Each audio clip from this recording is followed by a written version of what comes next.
The questions we had from our Facebook page was from people asking about the prospects for a movement growing out of the conflict in Ferguson and the role of police and the militarization of our police in our society. Do you see any prospects for a broad anti-racist social justice movement coming out of that mobilization? There are prospects, but it's going to be very hard. This is a very racist society. I mean, it's pretty shocking. What has happened in the last roughly 30 years with regard to African Americans actually is very similar to what Baptist describes in the late 19th century. Remember what happened. The constitutional amendments during and after the Civil War were supposed to free African American slaves. It did something for about 10 years. Then there was a North-South Compact, which essentially granted the former slave-owning states the right to do whatever they wanted. And what they did was criminalize black life in all kinds of ways. That created a kind of a slave force. In fact, one of the most interesting books on it, Douglas Blackman's, is called Worse Than Slavery or something like that. It threw mostly black males, but also women, into jail, where they become a perfect labor force, much better than slaves.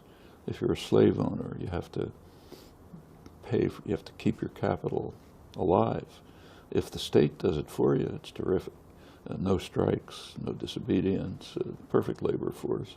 A lot of the American Industrial Revolution in the late 19th, early 20th century is based on that.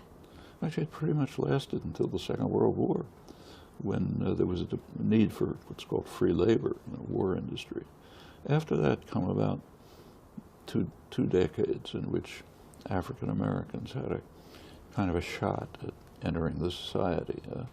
A black worker get a job in an auto plant. The unions were still functioning, maybe buy a small house, send his kid to college or something. By the 1970s or 80s, it's going back to criminalization of black life. It's called the drug war, which is a racist war. Ronald Reagan was an extreme racist, didn't hide it. And the whole drug war, so-called, is designed from policing up to eventual release from prison to make it impossible for the black male community and more women and more Hispanics to be part of the society. In fact, if you look at American history, the first slaves came in 1619. I mean, that's half a millennium. There have been about 3 or 4 decades in which African Americans had a limited degree of freedom.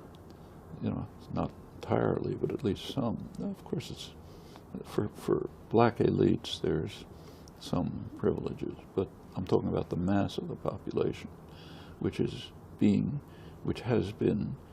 recriminalized and incidentally also turned into a slave labor force. There's prison labor, for example. Well, this is American history. To break out of that is no small trick. Yeah. In fact, if you take a look at the election, say the last election, in many ways it's a civil war. The red states or the Confederacy.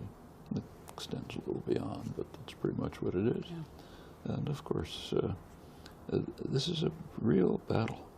I mean, these two founding crimes, slavery and extermination of the indigenous population, they're very much with us. Take a look at Indian reservations today. It's not a pretty sight.